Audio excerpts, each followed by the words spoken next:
সৌদির সামরিক জোটে বাংলাদেশ বড় সুযোগ নাকি কূটনৈতিক ফাঁদ? ইরানকে নিয়ে বাড়ছে নতুন দুশ্চিন্তা।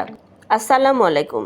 মধ্যপ্রাচ্যে যুদ্ধ, হরমুজ প্রণালীতে অস্থিরতা, লোহিত সাগরে হুথিদের হামলার হুমকি, এমন এক সময়ে সৌদি আরব ঘোষণা দিয়েছে নতুন একটি বহুজাতিক সামুদ্রিক প্রতিরক্ষা জোটের।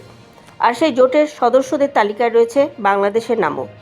কিন্তু প্রশ্ন হচ্ছে, বাংলাদেশ কি এই সিদ্ধান্ত নিয়ে নতুন কৌশলগত সুযোগ তৈরি করলো, নাকি একই সঙ্গে সৌদি আরব এবং ইরানের মাঝখানে পড়ে গেল এক কঠিন কূটনৈতিক দোটানায়? কারণ একদিকে সৌদি আরব বাংলাদেশের অন্যতম বড় শ্রমবাজার, অন্যদিকে ইরানের সঙ্গেও তার দীর্ঘদিন ধরে ভারসাম্যপূর্ণ সম্পর্ক বজায় রেখেছে ঢাকা। তাহলে কেন এই জোটে যোগ দিল বাংলাদেশ? এর লাভ কী, আর ঝুঁকিই বা কোথায়? বিবিসি বাংলার প্রতিবেদন এবং সামরিক এবং কূটনৈতিক বিশ্লেষকদের মতামতের ভিত্তিতে আজকের এই বিশেষ ইনসাইড রিপোর্টে জানব পুরো বিষয়টি। কেন হঠাৎ এই জোট?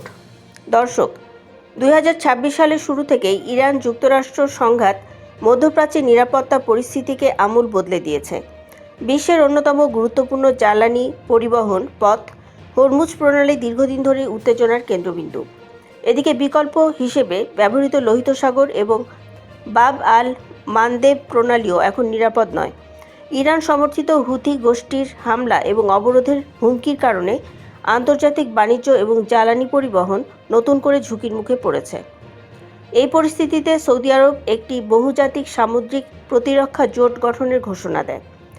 আল জাজিরার তথ্য অনুযায়ী এই জোটে সৌদি আরবের পাশাপাশি রয়েছে বাংলাদেশ, তুরস্ক, পাকিস্তান, মিশর, Qatar, Bahrain, Kuwait, Jordan, Djibouti, Somalia, Yemen, Sudan এবং কোমোরোস। জোটটির ঘোষিত লক্ষ্য বাব আল মানদেব লোহিত সাগর এবং এডেন উপসাগরে আন্তর্জাতিক নৌ চলাচলের নিরাপত্তা নিশ্চিত করা। কিন্তু বাংলাদেশ কেন? এই প্রশ্নটাই এখন সবচাইতে বেশি আলোচিত। কারণ বাংলাদেশ বরাবরই মধ্যপ্রাচ্যের সংকটে ভারসাম্যপূর্ণ এবং নিরপেক্ষ কূটনৈতিক অবস্থান বজায় রাখার চেষ্টা করছে। তাহলে এবার কেন সৌদির নেতৃত্বাধীন জোটে যোগ দিল? বিশ্লেষকদের মতে এর পেছনে রয়েছে একাধিক বাস্তব কারণ। প্রথমত, সৌদি আরব বাংলাদেশের সবচাইতে বড় শ্রমবাজারগুলোর একটি। সেখানে 25 লাখেরও বেশি বাংলাদেশি কাজ করেন। ফলে সৌদির সঙ্গে কৌশলগত সম্পর্ক বজায় রাখা বাংলাদেশের অর্থনীতির জন্য অত্যন্ত গুরুত্বপূর্ণ। দ্বিতীয়ত, এই জোটে অংশ নিলে বাংলাদেশ নৌবাহিনী, যৌথ মহড়া, আধুনিক সামুদ্রিক নিরাপত্তা, গোয়েন্দা তথ্য বিনিময় এবং বহুজাতিক সমন্বিত অভিযানের অভিজ্ঞতা অর্জনের সুযোগ পাবে। এছাড়া পূর্ব আফ্রিকার বাজারে নতুন বাণিজ্য এবং জনশক্তি রপ্তানির সম্ভাবনাও তৈরি হতে পারে। তবে দর্শক, এই সিদ্ধান্তের ইতিবাচক দিক থাকলেও উদ্বেগের জায়গাও কম নয়। কারণ এই জোটের নেতৃত্বে রয়েছে সৌদি আরব, যাকে ইরান দীর্ঘদিন ধরে আঞ্চলিক প্রতিদ্বন্দ্বী হিসেবে দেখে। আর এই কারণেই অনেক বিশ্লেষক মনে করছেন বাংলাদেশের জন্য সবচাইতে বড় চ্যালেঞ্জ হতে পারে ইরানের সঙ্গে কূটনৈতিক ভারসাম্য বজায় রাখা। বিবিসি বাংলাকে দেয়া সাক্ষাৎকারে নৌবাহিনীর সাবেক কর্মকর্তা জে.ইউ ভুইয়া বলেন, বাংলাদেশের যে কোনো পদক্ষেপ ইরান মনে রাখবে।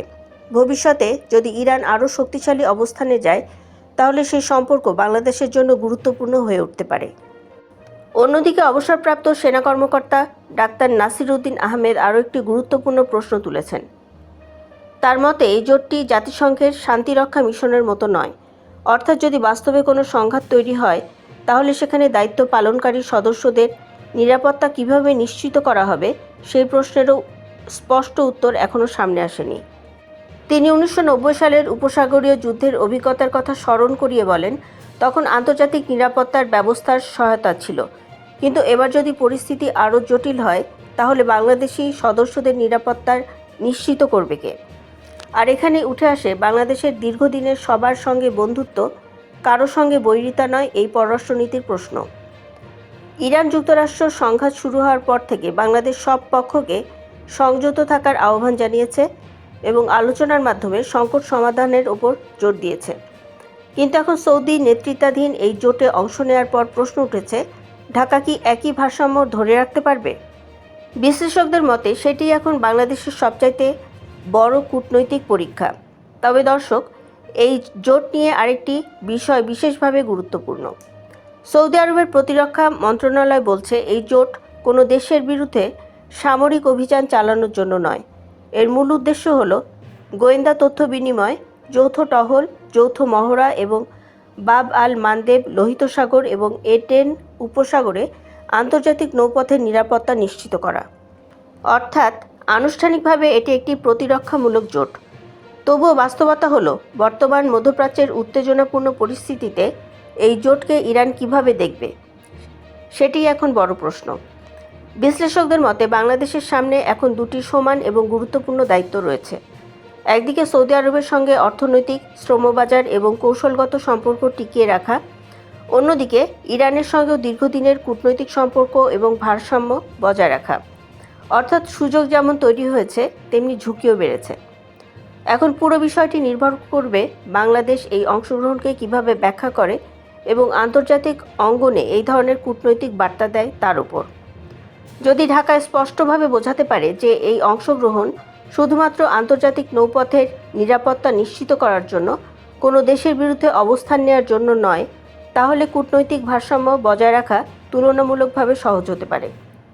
কিন্তু যদি এই বার্তা পরিষ্কারভাবে তুলে ধরা না হয়, তাহলে ভবিষ্যতে আঞ্চলিক রাজনীতিতে নতুন চ্যালেঞ্জ তৈরি হওয়ার আশঙ্কাও উড়িয়ে দেওয়া যায় না। সব মিলিয়ে বলা যায়, সৌদি নেতৃত্বাধীন এই সামুদ্রিক প্রতিরক্ষা জোটে বাংলাদেশের অংশগ্রহণ একদিকে নতুন সুযোগের দ্বার খুলতে পারে, অন্যদিকে এটি দেশের পররাষ্ট্রনীতির জন্য একটি বড় পরীক্ষাও হয়ে উঠতে পারে। দর্শক, আপনার কি মনে হয়, বাংলাদেশের সিদ্ধান্ত কি সময়োপযোগী এবং কৌশলগত, নাকি এতে ভবিষ্যতে ইরানের সঙ্গে নতুন জটিলতা তৈরি হতে পারে? আপনার মতামত অবশ্যই কমেন্ট বক্সে জানান।